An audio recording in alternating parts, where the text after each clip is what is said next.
Making a return to the channel is one of the most popular consoles of all time, the PlayStation 2. This project wasn't without its challenges. Oh. That's rank. So hang around and we'll create my ideal PS2 FAT setup.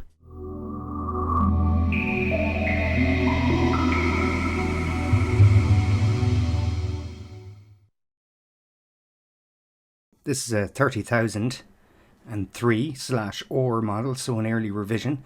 So yeah, we'll fire up Outrun 2006 coast to coast and see what it plays like.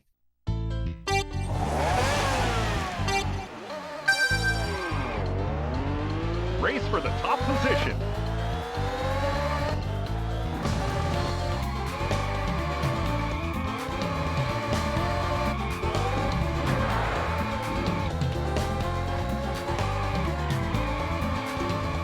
So there you go, folks. It's playing great. So what's the plan? Well, we could go with free Mac boot and a hard drive. But you know me, I like mod chips. And, you know, just over a year ago on the channel, we had a look at the 7000 series Slim, and I put a modbo 5 install in here. And yeah, it worked with the USB drive. Now, one of the advantages of the FAT is that it actually has hard drive capabilities, so you're not limited by the slow USB generation 1 kind of bus speed. Before we do any of that, we're going to have to give it a good deep clean. Take off the expansion bit. Oh, and you can see we have a lot of kind of cleanup to do here. We'll have to sand this, I guess. It's going to be the only way we can go.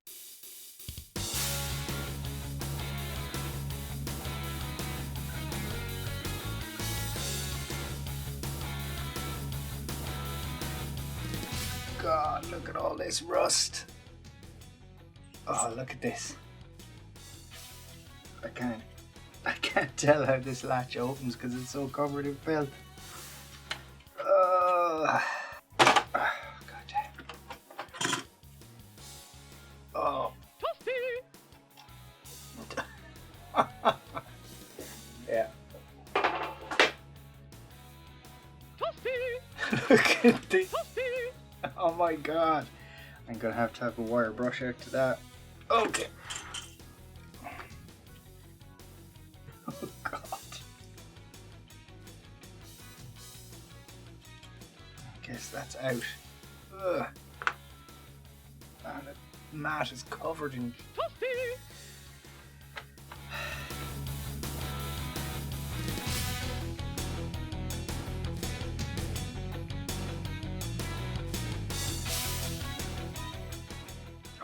Need a deep clean. Dead spiders. I've seen gear a lot older than this that isn't as bad inside. That's rank. I can't believe it actually still worked, no problem.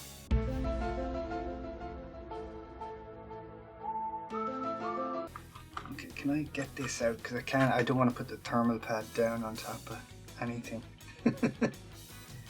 Because it's... because this is just covered in crap. Okay. I need to put this on a piece of paper or something. It's not going back down here. I need to clean up all this. Yeah, get rid of this detritus on my mat. Clean my tools as well. Okay, all that stuff's going outside. I'm not cleaning that inside. So while our parts are soaking in a bath of vanish oxy action, we're going to move on to installing our modbo 5 mod chip. So this is a GH015 revision of the main board. Google your revision. You should be able to find wiring diagrams, no problem. So this was the first real kind of blunder in the project. I should have reassembled and tested rather than go ahead and add the mod chip. With all the warning signs that were there from how filthy it was, testing would have been a really good idea before committing to soldering in the mod chip. It's quite literally a couple of days later because the process of sanding and painting these parts takes quite a while.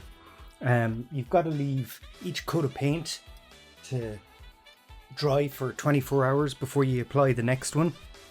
I was just putting the console back together and disaster struck.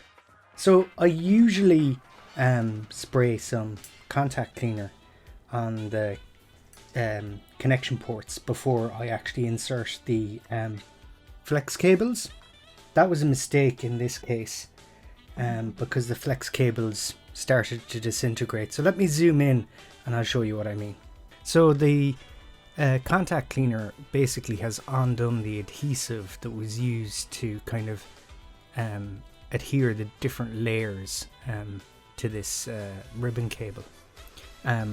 So no controller port, but more annoyingly than that, so it should look like this end, but once the contact cleaner got on there, this stiffening material and the blue kind of tab just fell off, and as you can see, I don't know how clearly it'll come out there, but we have a break across 2 or 3 of these tracks.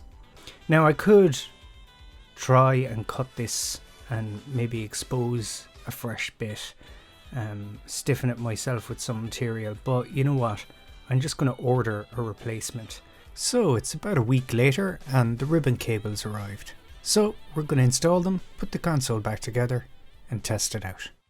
We're back together and I have it hooked up to the RetroTink and onto the capture device. So yeah, I guess we're just going to fire it up.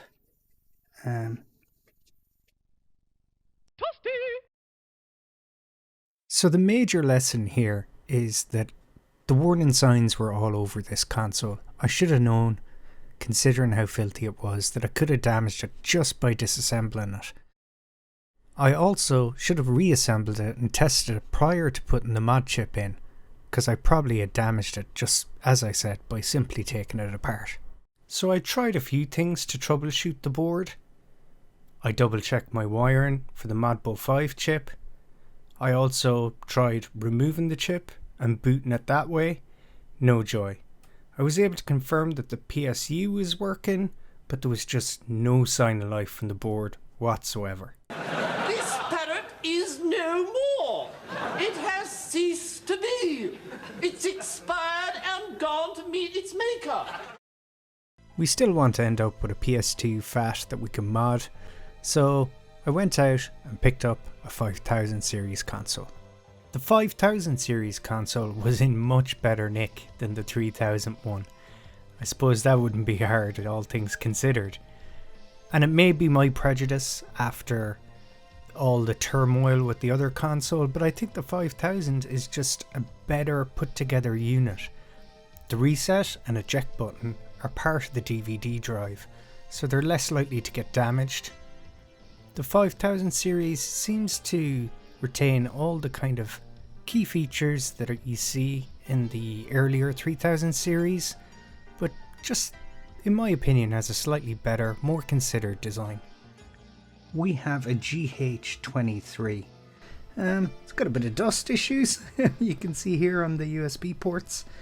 Yeah, it's not bad though. It's not as bad as the previous console I looked at. Yeah, so here's the mod chip. modbo 5, same as the previous one. When I got this, he just kind of threw it in for free, the gentleman I bought this off. He obviously had attempted an install or started an install because there was solder on these pads and I whipped it off, but you can see this pad actually moved a little. I'll try and work it, but if I lose this pad I'll just go to the resistor there. It's no big deal. So we really raced through the soldering of the modbo chip on the 30,000 series, so we'll cover as much as we can here on the 50,000.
So unfortunately I was unable to capture footage of attaching the wires to the DSP chip.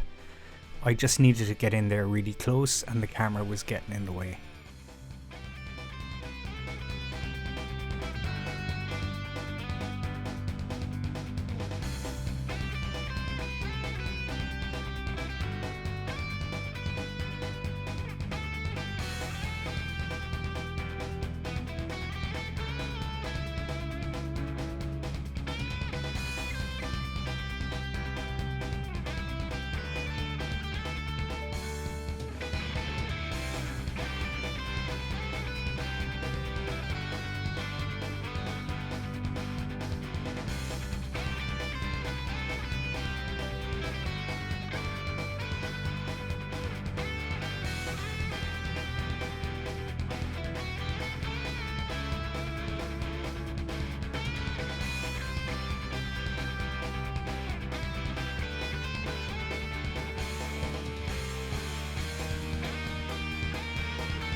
So we've got our mod chip installed.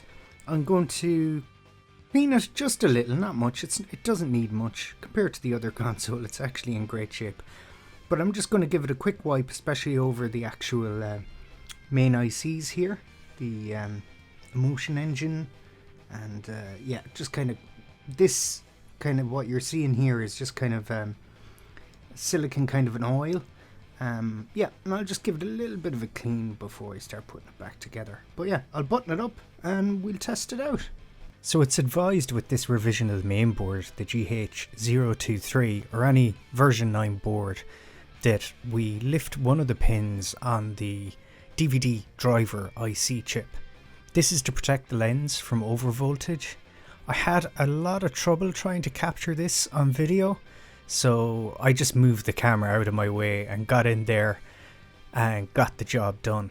So I'll show you an image of the pin you have to lift and a point where you can pull 5 volts from to make things a little bit easier for you. So we've got the PS2 hooked up. Hopefully the 5000 series works out a bit better than the 3000 series did. Let me switch over to the kind of screen in screen, image in image, whatever, and we'll power it on. So we're looking for a red light here. We've got the red light, and I'm going to power on. Oh yeah, Matrix Infinity, there we go. So I have a little USB flash drive here that I use on my PS2 Slim, the 7000 series. So I'm just going to plug it into the USB drive down here.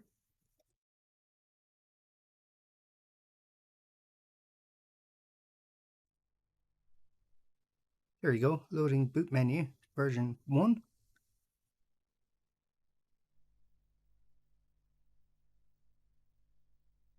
Able to load config file.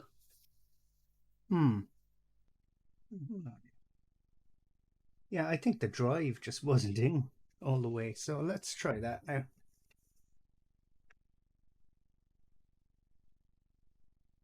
Give that a go.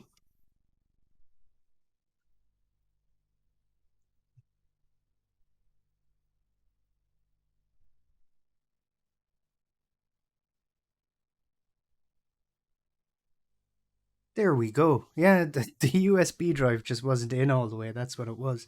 So yeah, that's working good. So I'm just going to load OPL.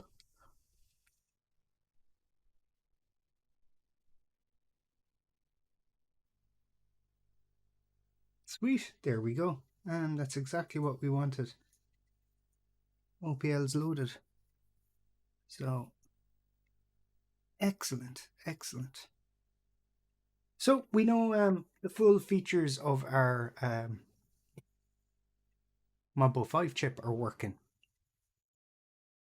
One of the key reasons I wanted a PS2 FAT over the Slim that I modded before is you're limited by the bus speed of the USB to boot games off a drive with this one.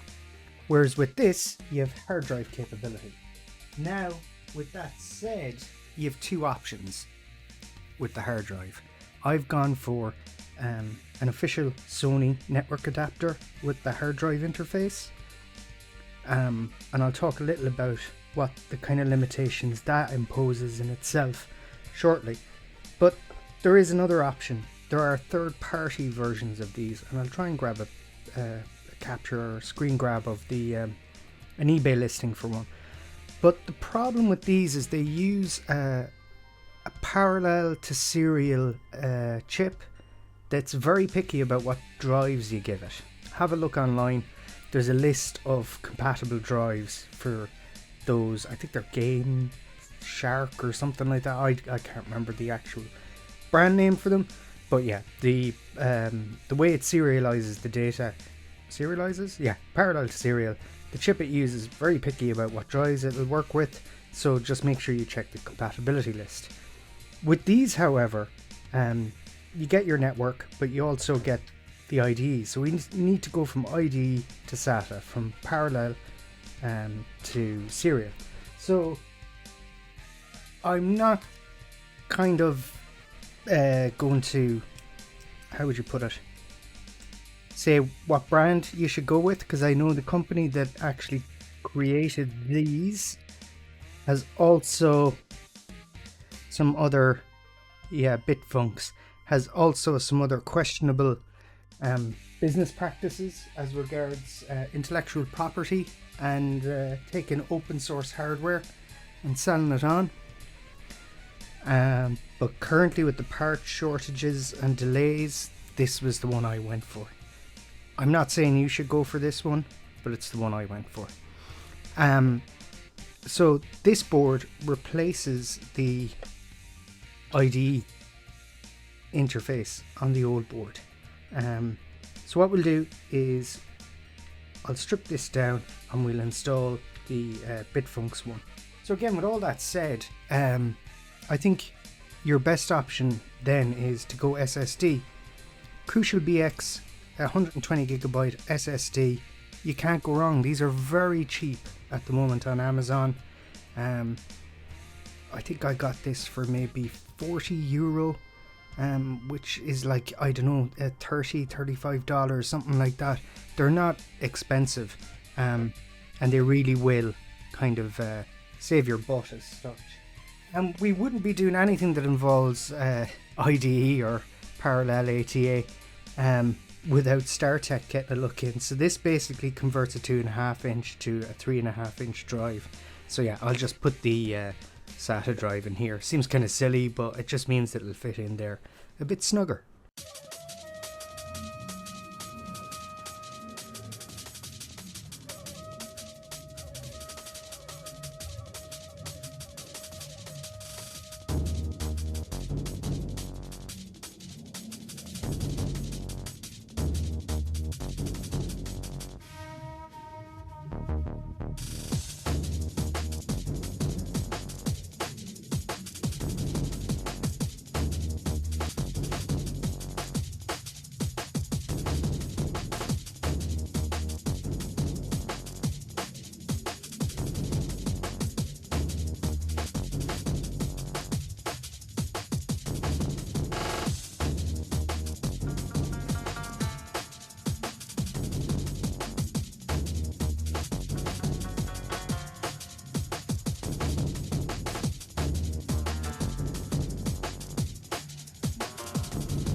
So for the hard drive itself, you're going to need to use a tool. The boot sector that the PlayStation 2 uses isn't something that Windows can easily read. So with this tool, WinHip, which is quite old, there might be a better, more modern alternative to it. But with this tool, you're able to do that. So if you run it as administrator, it'll give you this little notice first, and then the tool itself should open. With an unallocated drive here, you'll be able to use it's grayed out right now because I don't have a drive selected. You'd go up here and select a drive. You should be able to format the drive in basically that format that the PS2 is going to be able to read. Again, in this corner here, you'll see the Add Images button. You're going to add all your ISOs using this, because again, copying and pasting into the drive from Windows isn't really going to work, considering that this is a PlayStation 2 formatted drive. But once you've all that done, you should be good to go. So now that we have our games copied across to our hard drive, I'm going to just pop it into the adapter here. So it should be simple enough. Just going to check the orientation. Yeah, so it's like this side up. And put in our drive. Let's get this to marry up correctly. There we go. So hopefully this will be a bit more solid once I go in the back of the console.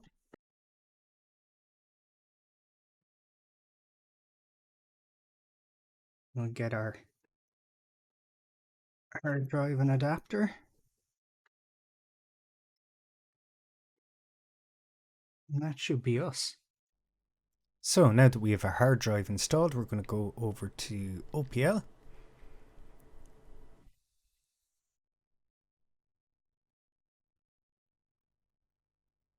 Okay, so we've loaded OPL, but what we need to do is if we press Start, go to Settings, we need to scroll down to hard HDD device start mode and change that to auto. Also, default menu I'm going to change to my hard drive as well, because if you leave it on the default it'll be your USB. Important here to scroll down to OK and hit OK, because if you hit back it'll just it'll revert your changes, so hit that. I'm also going to go to audio settings and sound effects just because I like those. I'm going to turn those on. Then I'm going down to save changes. Again, important to hit save changes, otherwise it won't save your changes. So they've been saved to memory card 0. That's the memory card in memory card slot 1. And we're going to go to our games list. So if I press right on the D-pad, it'll bring me over to my hard disk drive games. So the first game I'd like to have a look at is Tenchu Fatal Shadows. The FMV at the start is a great way of seeing the difference between the bus speed that we can utilize with the hard disk drive and USB. So we'll take a look at Tenchu Fatal Shadows streaming off the SSD.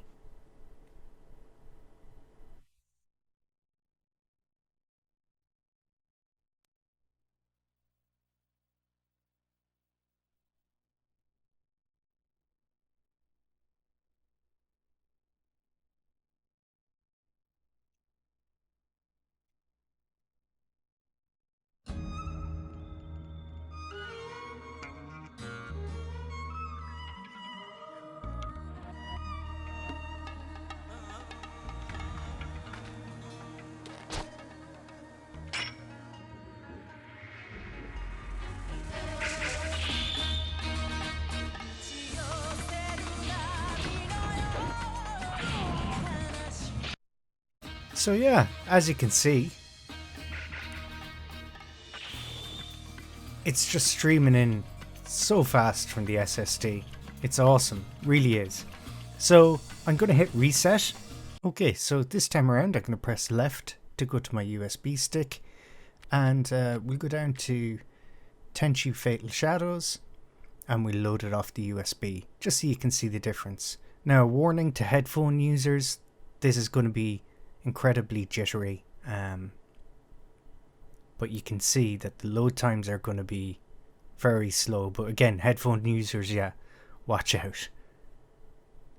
I've tried to keep the volume down, but you'll see what I mean.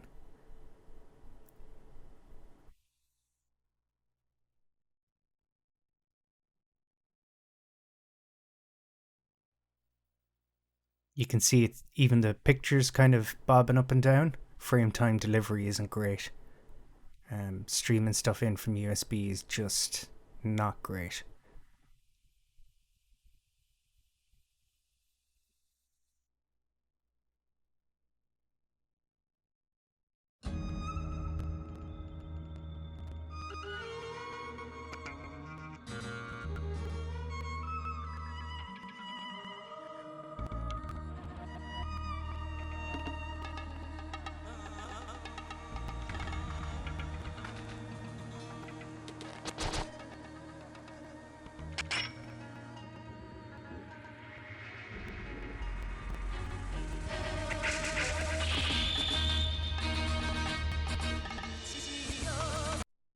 Okay, so yeah, point proven. You can see how much worse it is streaming stuff in from over USB. I mean, once you get into the actual real-time graphics of 2D, like in the menus or in-game, it's fine. But as soon as you have to stream media in that hasn't been pre-cached, it's just a nightmare, really. So here we are on OPL, and I've populated the hard drive with, basically filled it up, can't fit any more games on. I've also added artwork. I'm not going to go into the process of how to add artwork.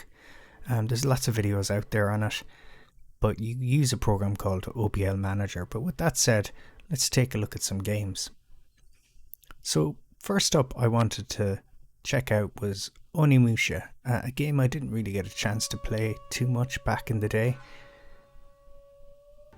A Capcom game from the same team that brought us Resident Evil. It takes those kind of tank controls and mechanics and deploys them in kind of a ancient Japanese samurai action adventure game. It's well worth checking out.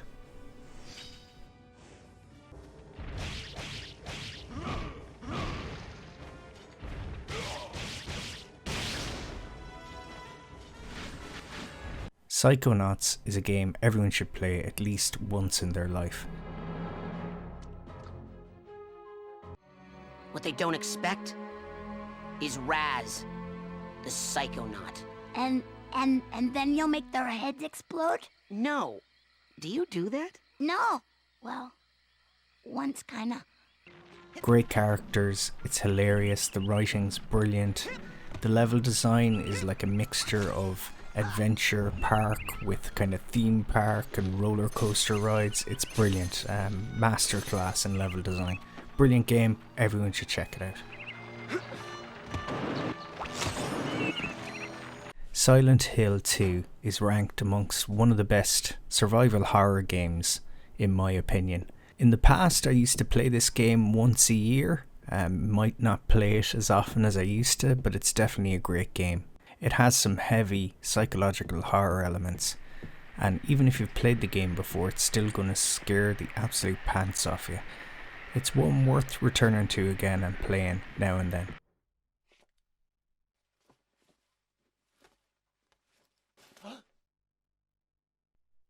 Soul Calibur 3. Soul Calibur 3 from Namco is probably the best Soul Calibur game in my opinion. If you're only going to own one Soul Calibur 3 is probably the best one to go with.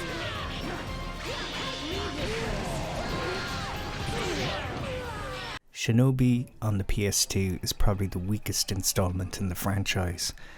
Poor controls and bad mechanics, badly implemented mechanics, make this a frustrating game to play, to say the least. Definitely one you can skip over. I'm only playing it because I'm probably insane. But it did lead us to a game that is worth playing. Nightshade. In this installment, we follow a different character. They don't try and tell a storyline, they just get on with the action. They've sorted out the control system and the mechanics seem to have been ironed out a lot more. The main character, Hibane, is infinitely more likeable than any of the characters in the previous game. The game starts off kind of weak. I'd say the first level is the weakest stage, but after that it really picks up. It also helps that the game's soundtrack is awesome, with some really banging tunes.